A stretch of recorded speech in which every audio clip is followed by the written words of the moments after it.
Hello, and welcome to the first year of WWE's ECW, the show where we take a look back at the first 52 episodes of WWE's re-envisioning of Extreme Championship Wrestling. Joey Styles welcomes us to the October 17th show from Jacksonville, Florida. Styles informs us that tonight we have a double-header main event. Later on tonight, Rob Van Dam will take on the Big Show. Van Dam will be looking to finally get some one-on-one revenge against the Big Show since the July 4th South Philly Screwjob, where Heyman cost Van Dam the ECW World title. But our first main event of tonight's doubleheader is up next as the beer-drinking, arse-kicking Sandman takes on our school teacher, Matt Striker. Sandman and Striker have been feuding with each other for the past month or so now on ECW, so what better way to put an end to this rivalry than having this fight be a Singapore cane on a pole match.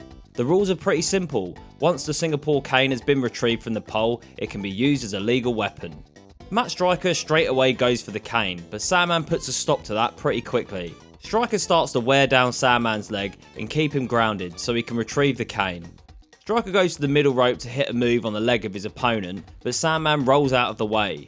Sandman then goes to retrieve his trusty cane from the pole when Striker stops him by sending the Sandman crashing down to the mat from the top turnbuckle. Our school teacher then retrieves the cane from the pole and hits the Sandman with it twice on the head. Sandman then avoids the third shot and kicks Striker to catch the cane. Sandman then goes to town on Striker with the cane, eventually cutting him open. Striker rolls out of the ring, and when he notices he's bleeding, he makes his way back to the curtain. The referee counts Striker out, and the Sandman has won. Christ, well that was an underwhelming first main event. It certainly doesn't put an end to the Striker-Sandman rivalry like I expected this would. Hopefully the other main event is better. It's rematch time. Kelly's favourite wrestler CM Punk takes on René, laughs at his own penis Duprée. Before the match starts, Duprée bitch slaps Punk and then runs to the ropes. Duprée then hangs Punk up on the ropes and beats him down for a while. Duprée continues to remain in control of the match and Punk looks like he's in trouble. In the space of about 30 seconds, Punk manages to change things around. He hits a dropkick on Duprée. He then hits the slaps and a kick followed by the Anaconda Vice for the win. You know the drill.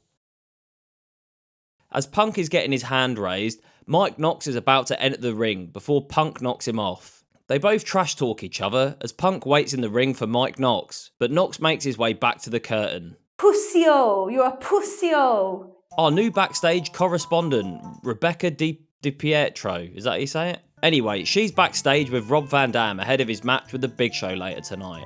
Before asking her a question, RVD gets a subtle telling off for not looking her dead in the eye. Rob. Okay. Bit strange that Rebecca is demanding RVD intensely stare into her soul while she asks the question. I mean, it's not unusual that RVD seems away with the fairies. He probably smoked some grass right before this interview. Smoke weed every day. She says that tonight is Van Dam's first opportunity to get a one-on-one match since that controversial night against the Big Show. RVD says that tonight is my one and only chance for a rematch that I've been waiting for. They started me at the bottom, and finally, with the fan support, I'm back on top.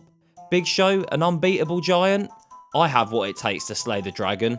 This is the only chance that I'm going to need to prove what everybody already knows, that I can beat the Big Show.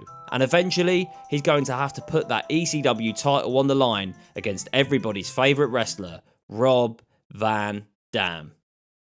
Test makes his way down to the ring next.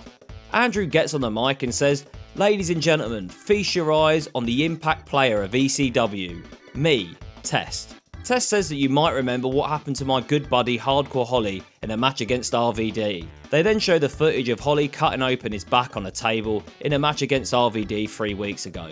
Test then says, 1 week later, Holly puts his hands on the man that hired me and the man that inspires me, Paul Heyman. So what's a ruthless man to do in this situation?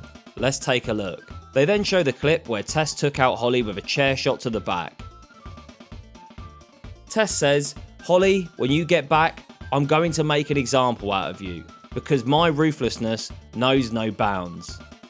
Test is then interrupted by Captain Caveman Balls Mahoney.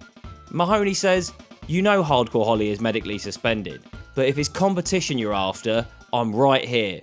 Test says he'd love to face Mahoney, but not tonight. Balls then lays the smackdown on Test, whilst the referee enters the ring and rings the bell. The match is on. Test avoids a splash from Balls and then goes on to control a large portion of the match. Balls starts to turn things around after hitting an uppercut from the corner.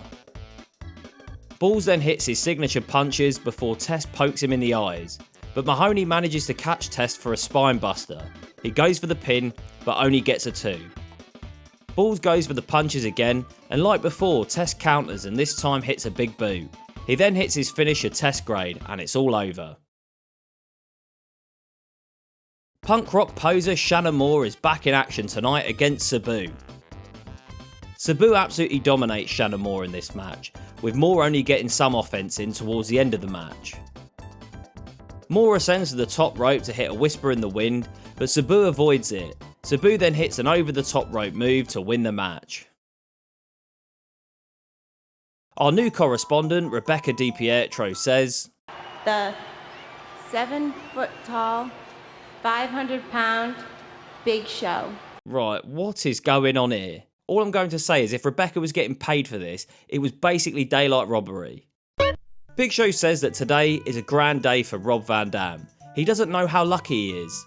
RVD thinks he's stepping in the ring with the ECW champion, but what he doesn't realise is that he's stepping in the ring with the champion of champions. So RVD, you have your chance. If you beat me tonight in this non-title match, I will give you a shot at the real thing. Big Show tells RVD that his dreams, his goals and his aspirations stop here. Main event time. Our ECW World Champion Big Show takes on Rob Van Dam in a non-title match. There's a long stare-off between both competitors to begin with. Come on boys, we've only got 10 minutes of TV time remaining. Get on with it. RVD starts with the kicks and punches, trying to get the Big Show down. Eventually, RVD walks right into a big boot. This doesn't stop RVD though, as he continues to wear down the Big Show.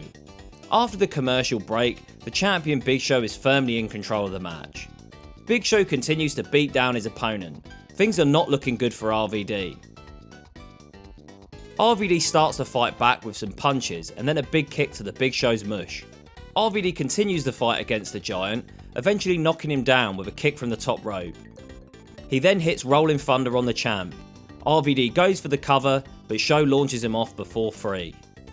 Big Show then regains control and then heads to the middle rope to deliver a splash, but RVD avoids it.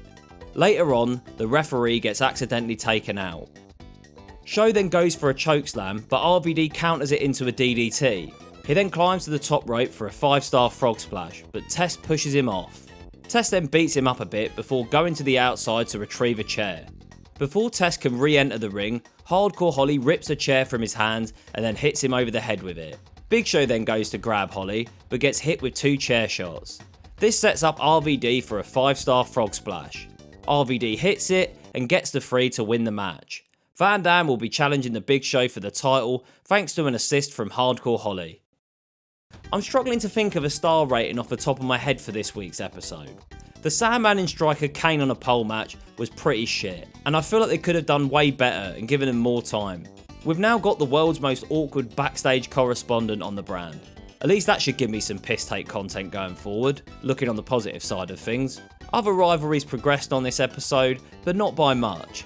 Most matches and segments felt quite rushed, and they could have managed the TV time a bit better. With that said, I'm going to give episode 19 of ECW 2.5 out of 5 stars. This is the first episode that has been rated under 3 stars since episode 7. Anyway, thanks again for watching, and I'll see you in the next one.